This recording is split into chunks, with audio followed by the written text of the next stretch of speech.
Okay, I have reasonable good news for the Zen. For the flight, it seems to be all fine. I got another flight in, and that was recording till 10 kilometer, and it took 10 kilometers, so it's no 4 kilometer limit on it. Because the Hmm. first thing we got for, hi Louis, Good morning. How you doing? morning. You okay? Yeah, Yeah. Oh yeah, you're kind of okay. kind of okay. Yeah, it'll do. So you decorated your place a little bit more. It looks like Yeah, it's it's nice. it doesn't feel so much like the basement anymore. Nice. But what I want to tell that the second flight recording was quite good, and Yeah, I saw that. the reason why it was not so good in the beginning, and also some part of the second part is that he was in the aisle situated, so and under the seat and in a pack. So if you're next Wow. to the window and you have that should be fine. I mean, I think it's not a problem. Okay, false alarm. Yeah, false I'm alarm. I'm I'm glad that in a way I'm glad that is, but it did kind of force us to think about the whole um, GPS reliability. So all in But all, a good the thing. Yes. But the thing is that I'm still not sure whether bGeigieZen Nano did have a good recording on the same trip. And Oh, I'm not sure, maybe that was in a different location in the plane. So I still have to confirm with him.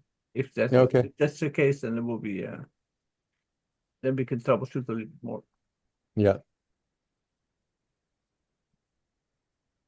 Okay. Okay. And Will we uh, get log files? I have to check with him because he no, I think he had the old version of the firmware on it, not the newest one. Okay. Oh, So I have to ask him to update, and then the next flight he should give us the log file for it. okay. You mean the GPS log file? Yeah, Yeah, Yeah. yeah, that's the most important part. Hmm. Mhm. We're trying to find that correlation. Mhm. Yeah. Something that's a precise indicator of when we can't trust the GPS location. Understanding why is another thing, but Yeah. just It's a whole Uh, different world. isn't the GPS in the flight was just returning that it couldn't get a valid fix. So Correct. it's not like it gave a fix which was wrong. I think that was a different scenario. oh right. Yeah, that's the worst scenario, right? When it goes off track. Um, Yeah. yes. That Yes, that good point. didn't Thank you. happen. That didn't happen in the flight. Good. The flight is all straight. It doesn't Right. go. Right. So that was good. Another thing I noticed with some recordings are missing, let's say 20 or 30 meters suddenly. I have still no idea why. If you see the Yeah. whole path and there's suddenly nothing, and then again comes back. I have no idea yet. Could be It many doesn't make things. sense. I'm sure I walked there, and I'm sure there was enough level, and there's sure enough satellites there, but suddenly nothing. Hmm. And I went back again to check if Mhm. it's just the location, but that was correct again. So there was something I have not sure what was happening. It was I Okay. should copy the files and share it so you can see. Hmm.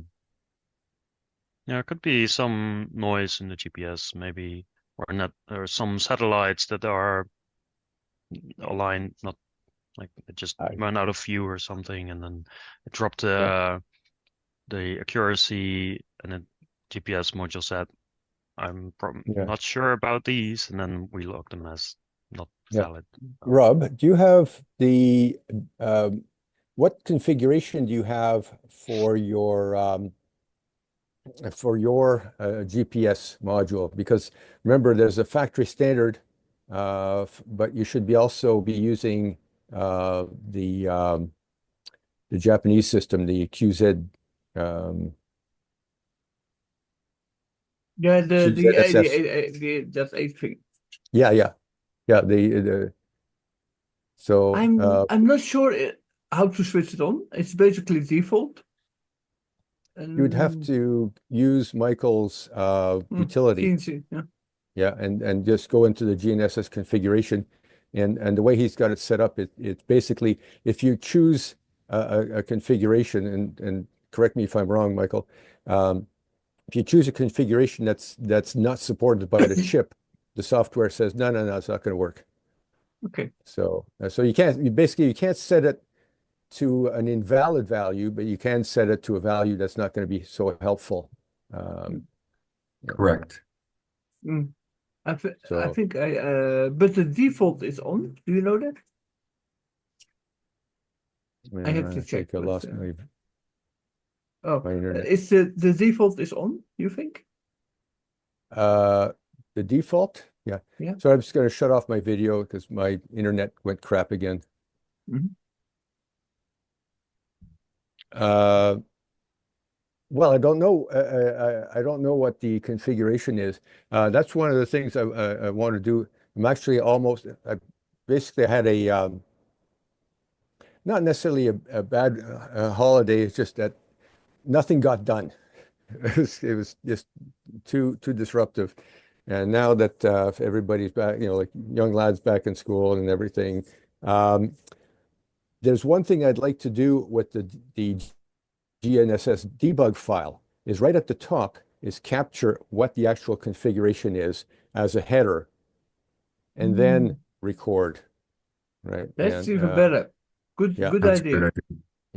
yeah. Yeah. And so, Michael, I'm just going to peek a lot at your code, and you might get a whole bunch of dumb questions from me at some point.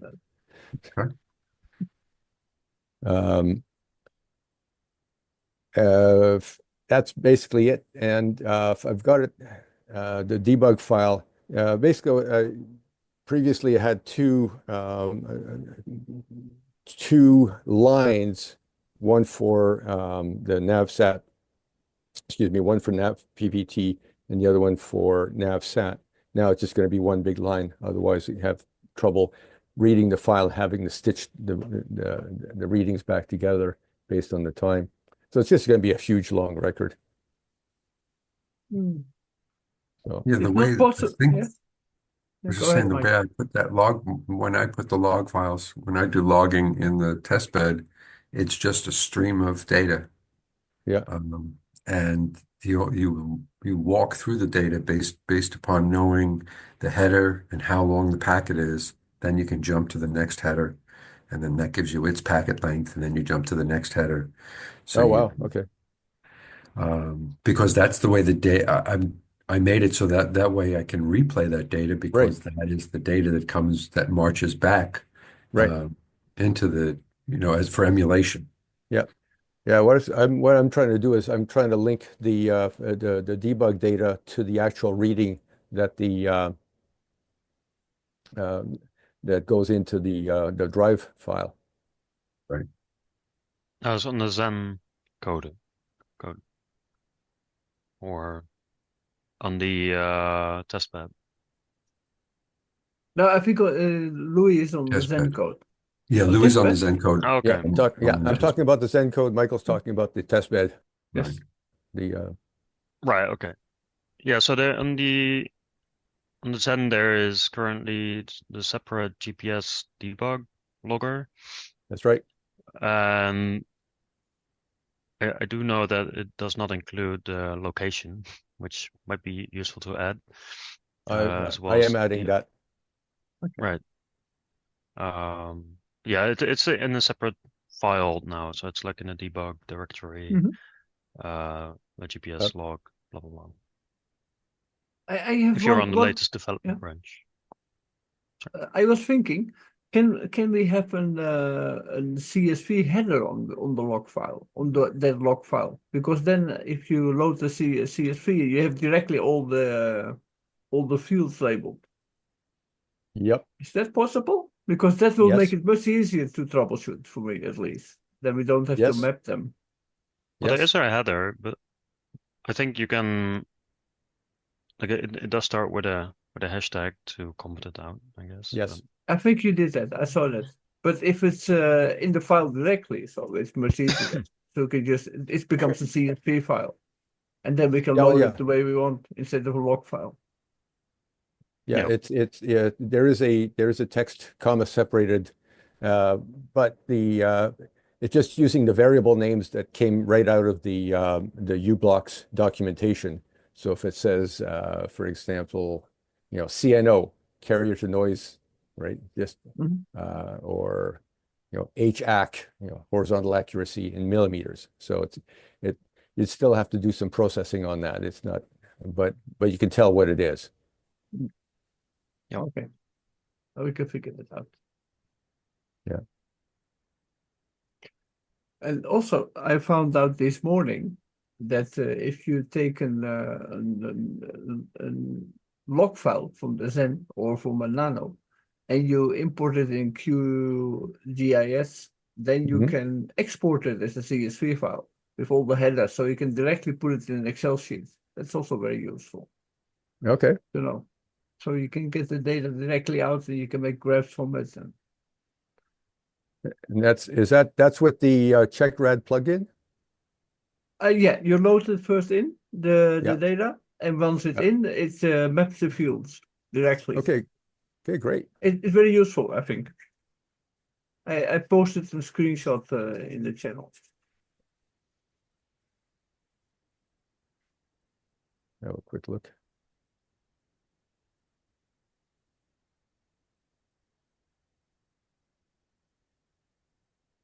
Hmm.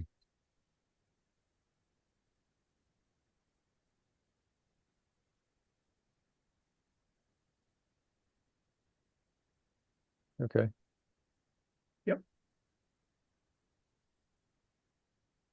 And Yella, did you get your package already or not yet? Not No? yet.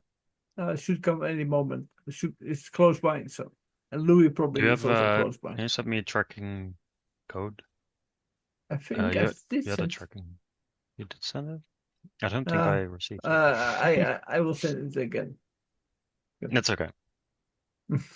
It will come. So I'm sure. Maybe today. Yeah. will be Every good. now and then I get a notice, but it's from Japan Post saying, "Well, we sent it off. Good luck." Yeah, Right? they It's do basically that. it's out of the Japan Post system now. Hmm. Okay, so it's in the Canadian post. Yes. Yeah.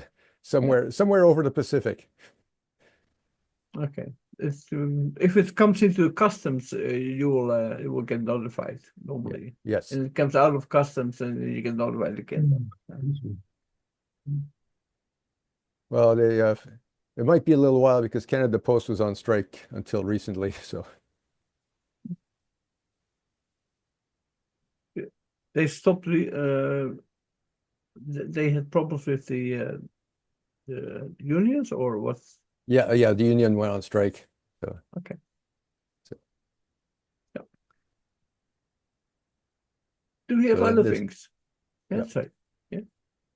Do we have No, other things to talk that's about? that's it for me. Mostly GNSS stuff. Oh yeah, just Uh-huh. one thing. It's on my to-do list. On New Year's Eve, we traveled from my place to my in-laws in Hamilton, and we took the GO train, which is the regional train. Nothing as fancy as European or Japanese trains, I'm afraid. But as an experiment, I have a GPS logger app on my Android phone, and the Zen next to it. I forgot to bring the Nano. I should have done that too, to do a comparison with a GNSS from Android to. So it came out in KML, so I'm not too sure how to deal with that. It's kind of messy. Cable is Um, it's not that hard. You can put it into Google Earth. oh, okay. Yeah. That's the easiest. Oh, okay. I'll And try I that. think even in QGIS, you can also import the KML That's file. probably yeah.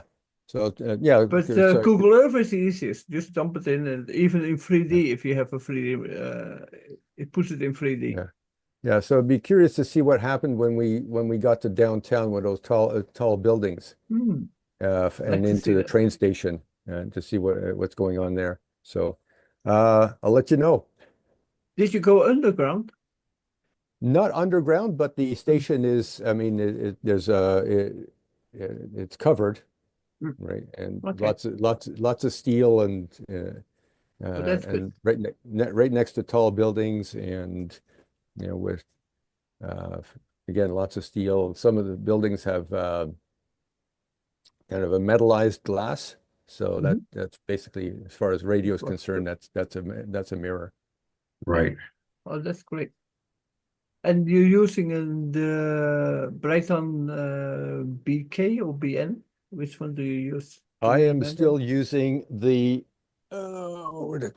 where'd it go? It's still upstairs. Or I the think it's BE? BE, I believe. BE. Okay. Yeah, You should keep track on that, which one you're using. yeah, exactly.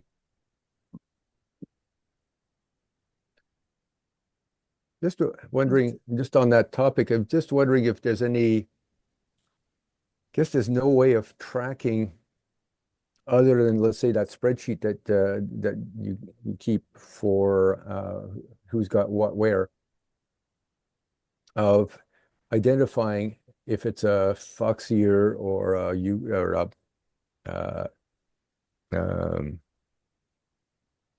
Yeah, whatever, like I think I'm not sure if you have write access, but I can give you write access. You can just you can change what you want on it. Just yeah, make a mark on it, and yeah, it's just to keep track yeah. of what modules there, but there's no way of finding out internally, like from firmware. The only thing you can read is um, the code, excuse me, the revision level, right? So that Mm. 34.10. Oh, That's the only clue. that will be Yeah, useful if you put it in the GPS logger, I think. absolutely. Yes. It's Make a already note in of or that. not yet? No, it will be. That's a great Okay. idea. Thank you. As soon as I can find my notes. There we go.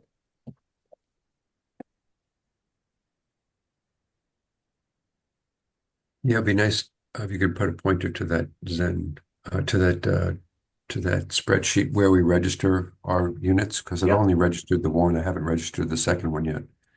Okay. Yeah, you can do that. Thank you. Mhm.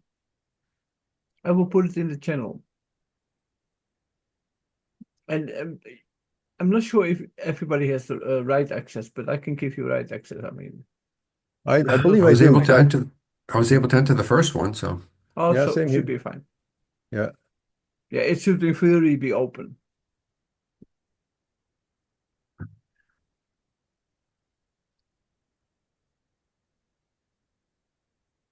I'm thinking that's a great idea, Louis, about when you're logging to capture the state of the module. Right. I'm thinking the easiest way for me to do that right now is that when you go into logging mode in the test bed, um, to spit out a separate file with the configuration of the GPS module. M8 or M10, and then what GNSS are enabled, and Okay. what satellites on the GNSS. Just basically a status dump of the data I already can collect and display. Right. Yeah, but at first it's not going to have a whole lot of satellites, right? When it first boots No, up. no, I'm not talking about that. That's in the actual log file. I'm talking about Hmm. what you said, which is capture how the GNSS modules how the module's configured. Oh, oh, that's in your test bed, you mean? Yeah, to do that in the Yeah. test bed, I think I I don't want to. I want to keep the log file, that binary log file, Hmm. separate, Right. because I Yeah. use that for emulation. Right. For Um, replay, yes. I like that. I like that particular log file because anytime I need to recreate something, I can emulate. Hmm. Send one module. I use that as the emulator, and I send that data into the other module, and then use that either as programmed as a Zen or and I can replay it, and then and now like, for example, we're talking about doing some correlation between, nav, TVT, NavSat, and our location. We already know from Yeah. the log file we captured where the problem area is. Mm-hmm. So, Yeah. Oh, yeah, absolutely. Um, okay. so I'll take some time and do that. Great. Yeah, that will Yeah, be great. now I'll have a look at how you identify all the satellites and just basically just uh, is that I don't know if it's available as part of the API or if I have to steal some code. So, Um, yeah, you're going to have to dissect the packets because they're packed. okay. Right. Um, Okay. yeah. And like I said, a good way to test code for some of this stuff is to use one module as an emulator. Right. And so you get repeated data. I can even take, you can go and binary edit the files and make a nice short version of it, or Oh use yeah. one Okay. of the test cases that I already have. And what will happen is that it will loop on itself.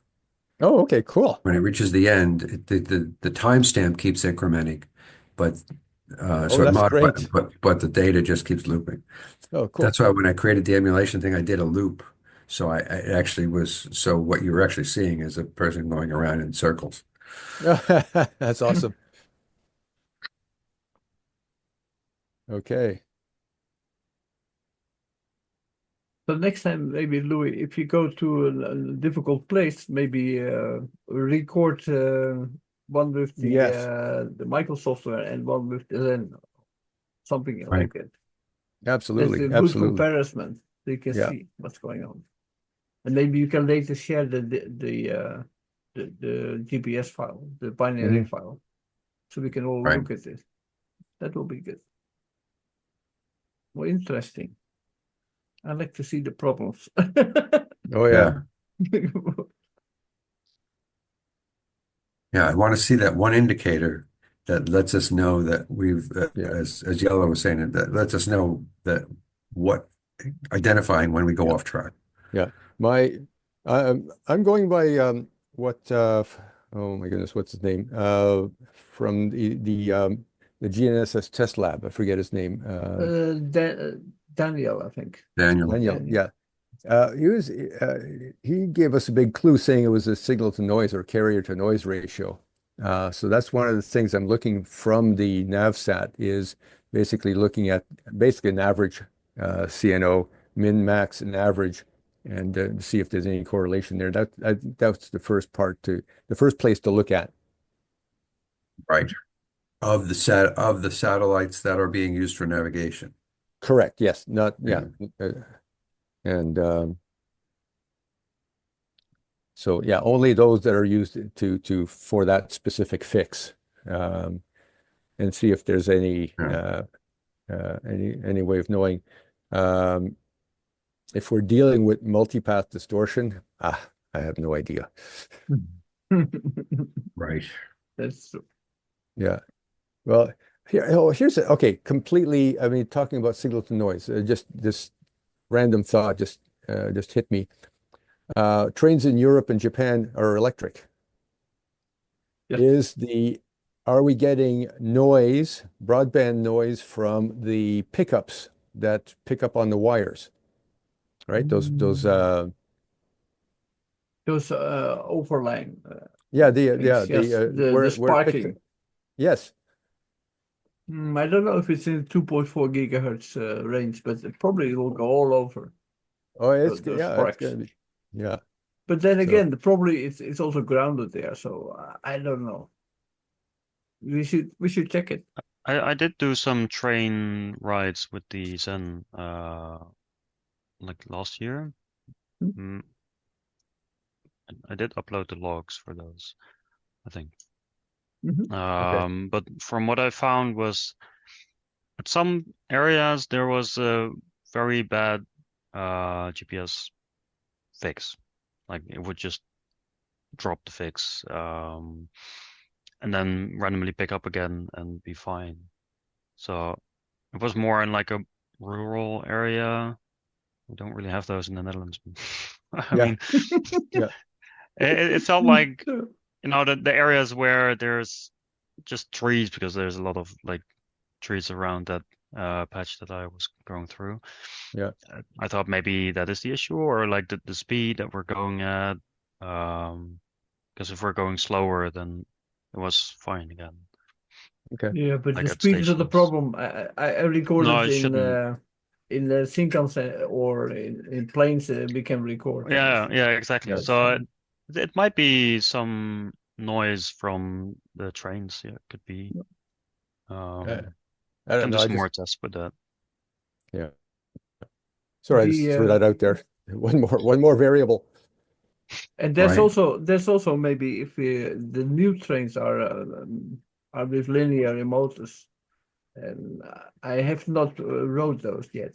Those the elevated trains, they go up and then they fly basically. Oh, This is wow. the new ones coming up in Japan. I mean, Cool. in China they have ones they can go to 1,000 kilometers an hour.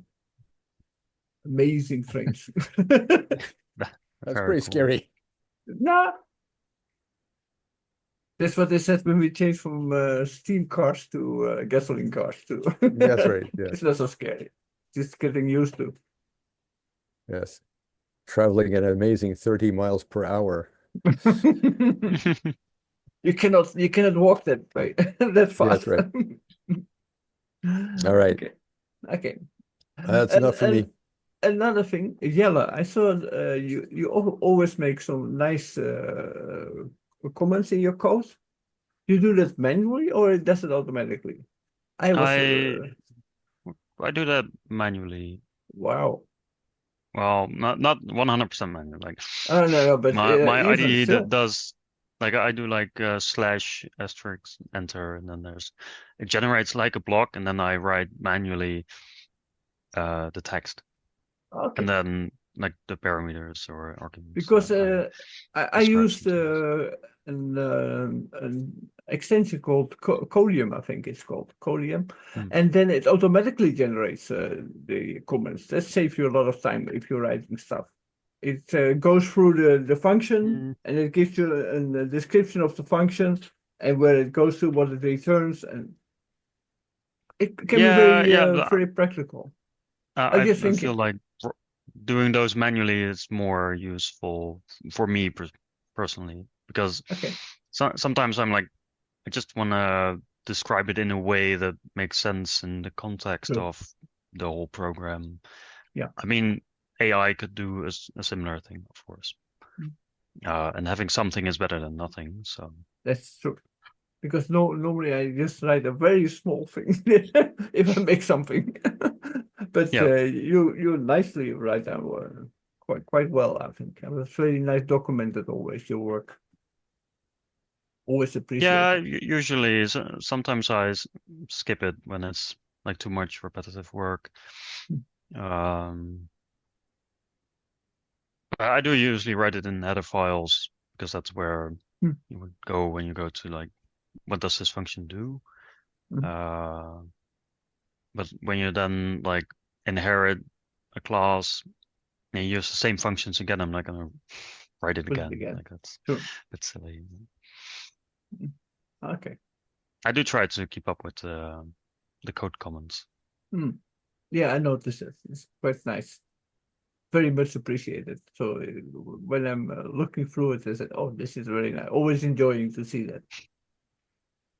Thanks. Okay. I think for me, that's it, I think, for today. Somebody has some other things to mention? No, I'm done.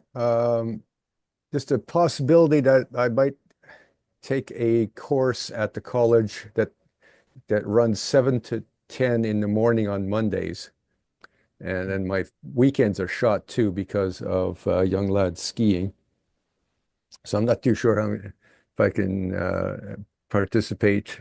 Maybe I'll just check the video afterwards or just send a little Uh, quick update. No, So, we can also switch to Tuesday for me. I mean, if that's okay for Michael and Jelle. I mean, for me that doesn't matter so much. But if you, well, let me see what transpires. Maybe they found somebody else, and I'm hoping they found somebody else because I'm not really keen on 7 to 10, 7 a.m. No. Hmm. Hmm. And it's teaching like Microsoft Word and Excel to trades. Just like, just no, no, just no. and Jelle on Tuesday, you okay, or is it more Uh, complicated? well, at the moment, I'm very flexible, so I can just swap things around. So if we can plan it for the Tuesday, that is fine. Yeah. But yeah, you can plan it out. But if you know, okay, Yeah. Yep. yeah, for me it's fine to Tuesdays. It doesn't matter. And Michael, okay, Okay. yeah, All right. I'll let you and guys know. okay. And Sure. Michael, thank you for the introduction of Elias. What's his name? Yeah, Elias, yes. Elias. Yeah. Elias. Amazing. He's good. We had a Zoom call, and I think he's perfect for what we need. He knows AWS very well. Yes. So, He's an expert at yes, database and integration. it's It's amazing. I was yeah. very pleased to talk to him, and oh, he already has all admin rights to the system, and he's looking into it and documenting and trying to fix Yeah. things. So He's your very man. happy with it. Very happy. Yeah. I mean, there's Yeah. something we really, and he wants to help. Yes. That's Yeah. great. Yeah. When he was visiting and I showed him the unit and told him I was involved in the project and he was like, how do I get involved? Oh, wow, that's nice. Yeah. Thank you so much. This is Sure. wonderful. Good. Great. That's so good. Okay. Yeah, I'm very happy. Okay. All right. And there are other things. Oh, Michael, one personal thing. What did happen with your head on the Oh, side? a dermatologist, he freezes the precancerous keratosis. Okay, okay.